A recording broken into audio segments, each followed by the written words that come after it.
नमस्कार सांग माने जय जगन्नाथ। आज डिनर रेसिपी हूँ सिंबराई। से देखते मु बेसर को बाटी नहीं सारे ता सहित मु सिंब भी काटी सारे।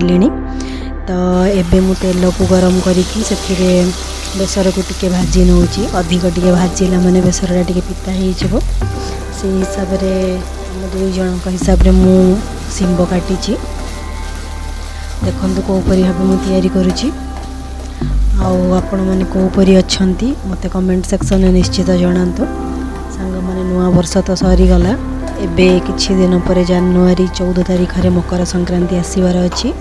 तो से ही दिन तो समस्ते मकर जाऊ आउ माने जो सिंबराई को बहुत भल से खाते जोटा हूँ ओडिशार माने पर्व गोटे। तो से दिन से यही सिंबराई को ही बहुत महत्व दि जाए तरकारी हिसाब से।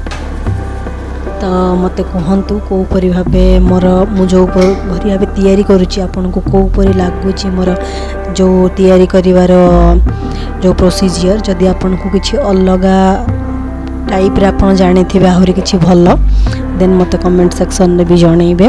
आउ मो चैनल माध्यम आपन को जहाँ भी तथ्य प्रदान करुच्ची जदि आपन को भल लगुए मो चैनल को निश्चित भाव लाइक शेयर और सब्सक्राइब करेंगे। आउ एबे तो शीत दिन पूरा माने चरम सीमार आसी पहुँची गलानी।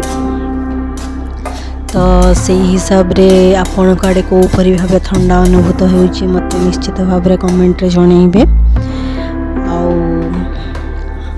आपण माने निज विषय भी मत किछि जनइबे जाफल कि मु जानी परिबी कि नहीं आपण को अंचल रो मो चैनल को देखुचंती कौन पाइना मु जानी परिबी नहीं एते दूर भी लोक माने मते भल पाइया दउचंती। आपण मैंने यदि आउ कि कहीपा चाहूथे ना चैनल आउ कौ टाइप किसी भल रेसिपी थी आपण पाखे देन मते भी देवे जोटा कि मुझे तैयारी करी देखी आपण को जाफल भी आप कहींपर कि नहीं एटा मु ठीक करुच्ची कि नहीं।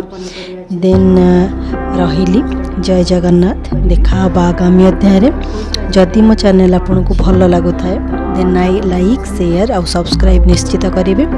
रही आपण अपेक्षा जय जगन्नाथ। नमस्कार बाय बाय।